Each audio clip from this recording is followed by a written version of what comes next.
আজকে আমি যাব কাজে, তার জন্য সকাল সকাল রেডি হয়ে চলে আসলাম টোটোতে চাপার পরে স্ট্যান্ডে নামার পরেই চলে গেছিলাম আমি কাজের সাইডে যাওয়ার জন্য আমাকে যেতে হবে 1 কিলোমিটার হেঁটে। তার জন্য একটু বসে গেলাম, বসে যাওয়ার পরে হচ্ছিলাম বসে তো কোনো লাভ নাই, তারপরে হাঁটতে লাগলাম। হাঁটতে হাঁটতে সোচ্ছিলাম যে কেমন করে আমি যাব কাজের সাইডে, 1 কিলোমিটার হাঁটতে হাঁটতে তো আমার পিছনটাই ফেটে যাবে। তারপরে তখন হাঁটতে হাঁটতে চলে আসলাম কষ্ট মষ্ট করে সাইডে এসে দেখছি লেবারটা তো গপ গপ বলছে আহা। কিছু তো বুঝতে পারলাম না।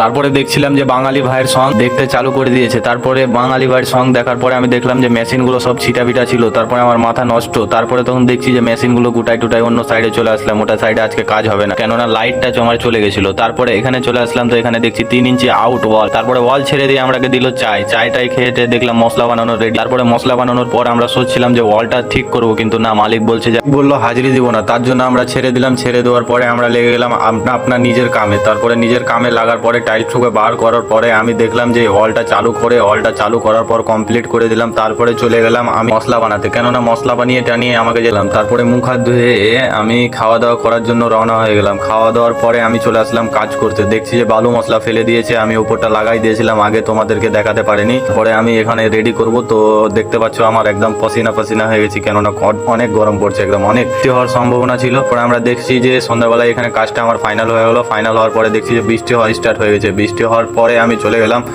যাওয়ার পরে বাড়িতে যাওয়ার পথে দেখছি যে আমি সাইকেলটা পাতনুরি ছিল, সাইকেলটা নিয়ে নিলাম। তারপরে চলে গেলাম আমি বাড়ির দিকে রওনা দিতে। আমার মিনি ব্লগ খতম। আমার ব্লগটা ভালো লাগলে একটা